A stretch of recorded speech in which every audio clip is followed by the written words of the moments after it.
Search for Truth 2, Lesson 11, Chart 1. Before Christ ascended, he pinpointed a precise generation who would be living on earth immediately preceding his return.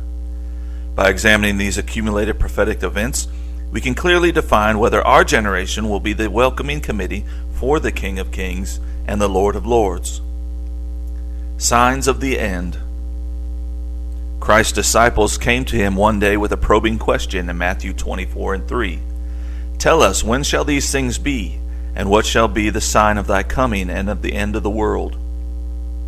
Jesus did not leave his disciples in a state of uncertainty. He pinpointed a particular generation of people who would witness a rapid series of astounding events. The grand finale would be his coming in the clouds of heaven. There are over 318 references to the personal return of Christ in the New Testament alone. Paul said of his coming in 1 Thessalonians 5:4, "But ye, brethren, are not in darkness, that day should overtake you as a thief."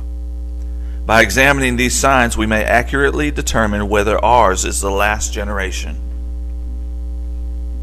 Wars and rumors of wars. Matthew 24:6-7. And ye shall hear of wars and rumors of wars, for nation shall rise against nation, and kingdom against kingdom. Wars have been fought in almost every age since the time of Christ. Until 1914, international war was unknown. Then World Wars I and II affected the entire globe. Technology has heightened the threat of global warfare. The world is falling right into line with Bible prophecy. The danger is that as more nations obtain nuclear warfare, the threat is much greater, and the lack of control over its use is practically gone. Yet God has allowed it to be. He has a plan, and it will not be executed until he is ready for it to be. Acts 2:19. And I will show wonders in the heaven above, and signs in the earth beneath, blood and fire and vapor of smoke. Is it mere coincidence that the Greek word for heavens is Uranus, the root word for uranium? Peter states these wonders will occur just prior to the day of the Lord, or the second advent. Poverty, famine, and pestilence. The news media has visualized the reality of famine in our world. Matthew 24:7 states, "And there shall be famines and pestilences." Ours is a hungry world when starvation is the most common cause of death. Approximately 1/3 of the world is well fed, 1/3 is underfed, and 1/3 is starving. Each year 4 million die of starvation, and 70% of children under 6 are undernourished. Famines are caused by two chief sources, both of which are distinct signs mentioned by Christ: wartime activity and natural phenomenon, which includes drought, floods, irregular weather patterns, insects, or pestilences. Earthquakes increase. A third identifying sign is earthquakes. The present generation has experienced more earthquakes than any other in history. Pleasure seeking. Pursuit of pleasure has become America's #1 industry. U.S. News and World Report reveals that an astounding $160 billion was spent on leisure and recreation in 1977. And from that day until now, the numbers have just increased. Heart failure. Luke 21:26. Men's hearts failing them for fear and for looking after those things which are coming in the earth. In the United States alone, 500,000 people die from heart disease each year. It is the #1 killer. In Europe and Asia, the condition is more acute. Wars, pestilence, famine, treachery, and betrayal have bred such fear that people die prematurely. How wonderful to have our trust in Jesus Christ and know that these signs only hasten his return. Immorality. Here is another clue found in 2 Timothy 3:1-3.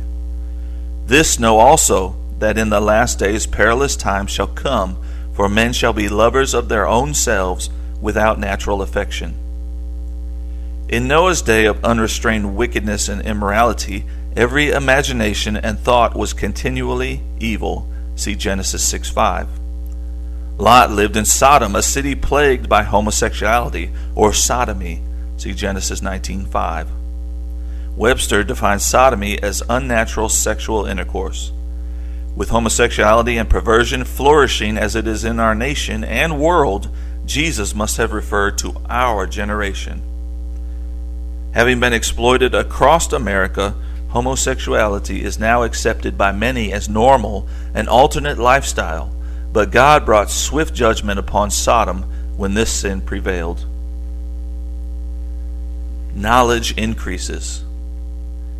Daniel, an Old Testament prophet, gave us this insight in Daniel 12:4.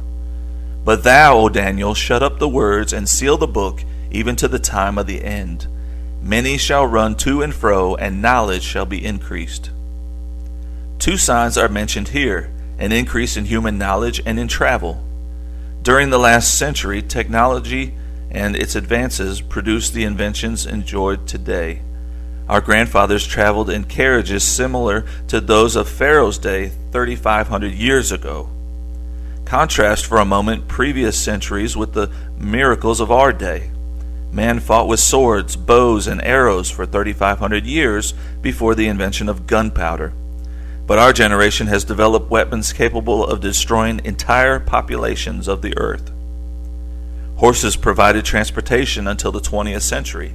Now man has been to the moon and back, traveling at speeds of 25,000 miles per hour or more.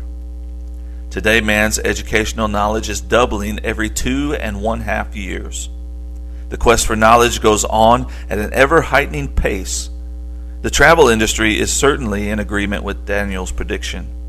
Future predictions are that commercial airlines will someday have planes traveling at 2,500 to 3,500 miles an hour.